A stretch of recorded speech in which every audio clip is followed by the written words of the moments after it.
In 1969, American men set foot on the moon, claiming victory in the space race against Russia.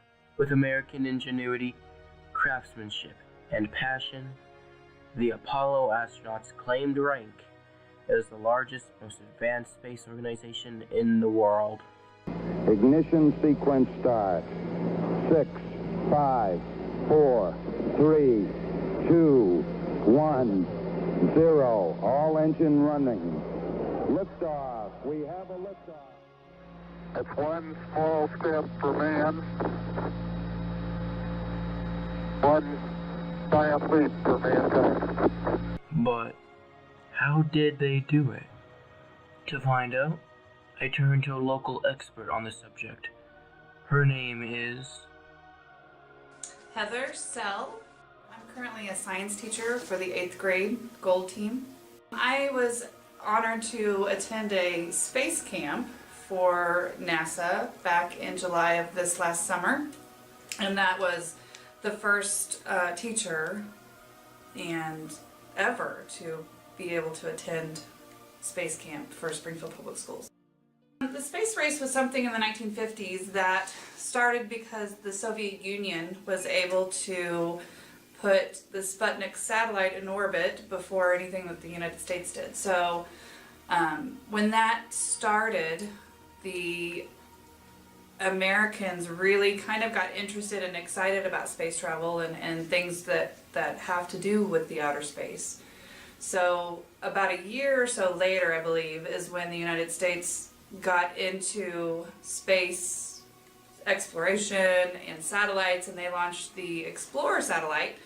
And in launching the Explorer satellite, that's actually how we learned about the magnetic rings around the Earth, was because of that Explorer satellite. And so that's kind of what started the whole ambition and excitement and race to get to the moon. So the United States kind of was going up against the Soviet Union to get there first. So that was kind of why it was called the race, was to get whoever could get to the moon first.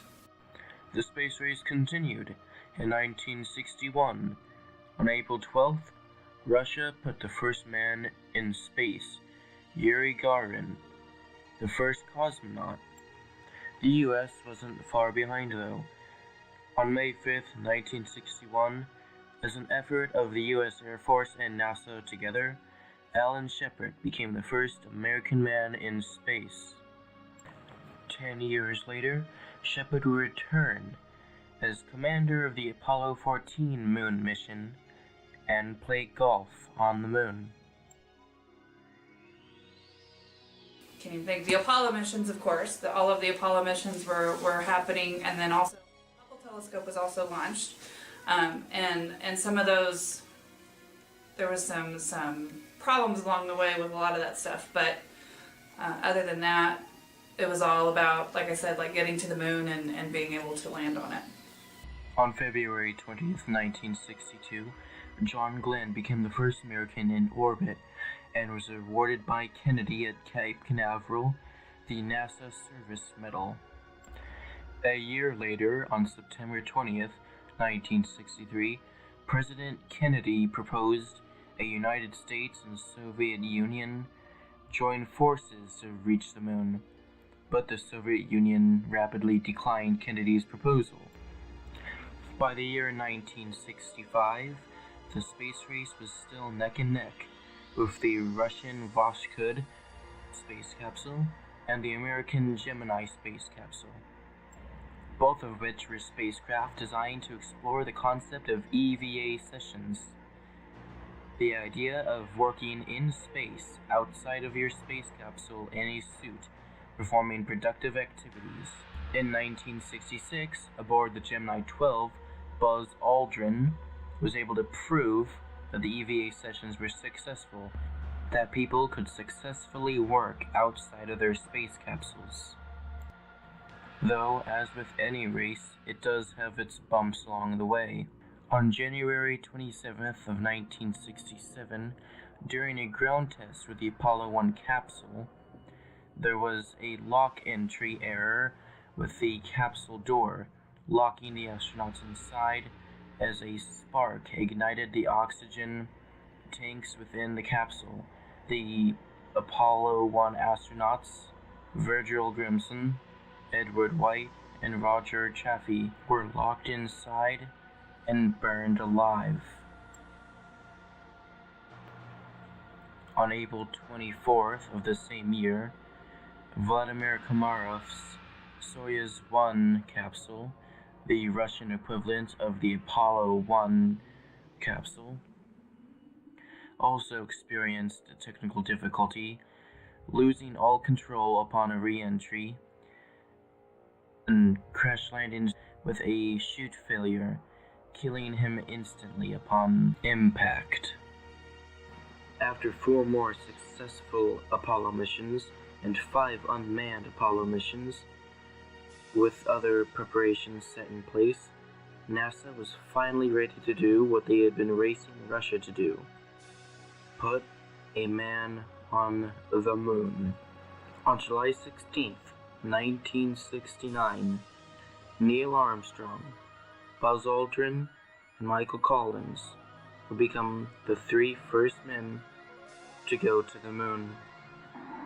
It was on this day in history that the United States and NASA had beaten the USSR to the moon, winning the space race, and claiming rank as the largest and most advanced space organization in the world, still held up to this day. Miss Heather Sell can explain further on the topic of the subject.